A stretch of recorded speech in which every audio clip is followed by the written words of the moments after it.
Assalamualaikum warahmatullahi wabarakatuh.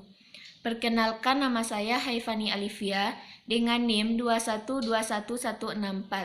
Di sini saya akan menjelaskan tentang sistem kekerabatan di Minangkabau.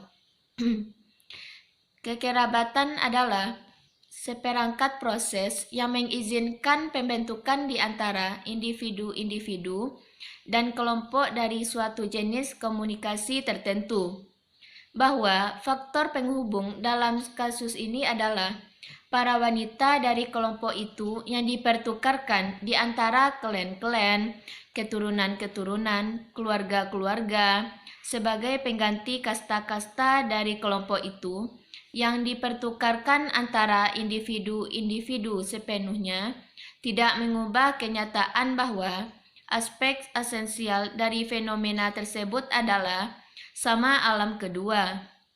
Selanjutnya, sistem kekerabatan Minangkabau. Sistem kekerabatan pada masyarakat Minangkabau oleh para ahli hukum disimpulkan dalam kata-kata matrilineal, genealogis, dan teritorial. Kekerabatan matrilineal garis keturunan adalah dari ibu dan wanita-wanita. Para ahli antropologis berpendapat bahwa garis-garis keturunan matrilineal merupakan yang tertua dari bentuk garis keturunan lainnya. Salah seorang dari ahli tersebut bernama Wilken. Wilken mengemukakan proses dari garis keturunan ini pada masa pertumbuhannya adalah sebagai berikut. Yang pertama, garis keturunan ibu. Yang kedua, garis keturunan ayah. Dan yang ketiga, garis keturunan orang tua. Masyarakat Minangkabau erat kaitannya dengan sistem kewarisan sako dan pusaka. Salah seorang dari para ahli tersebut adalah Branislaw Malinowski, yang mengemukakan sebagai berikut. Yang pertama, keturunan dihitung menurut garis ibu.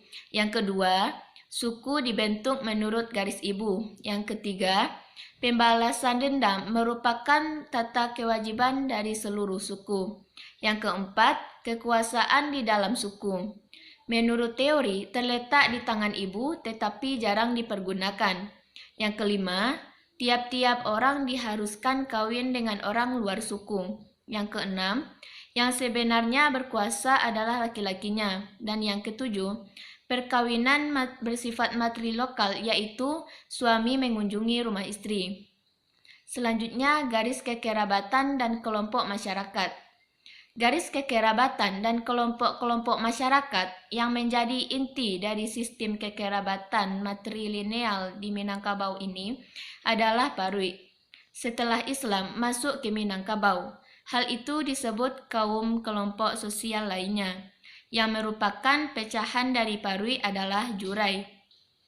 Interaksi sosial yang terjadi antara orang atau seseorang dengan kelompoknya secara umum dapat dilihat pada sebuah kaum dahulu.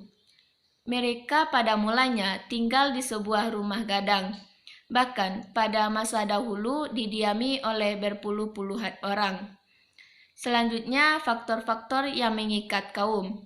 Yang pertama, orang-orang yang sekaum seketurunan. Yang kedua, orang yang sekaum sehina semalu. Yang ketiga, orang yang sekaum sepandam sepekuburan. Yang keempat, orang yang sekaum seberat seringan. Yang kelima, orang yang sekaum seharta sepusako.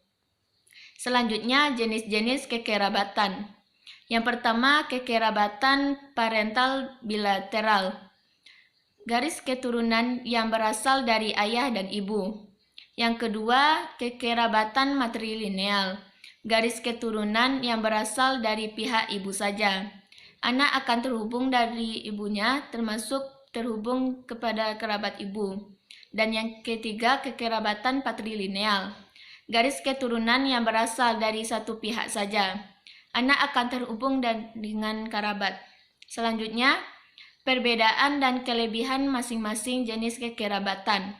Yang pertama, parental. Kedudukan anak laki-laki dan perempuan tidak dibedakan dan berlaku perkawinan.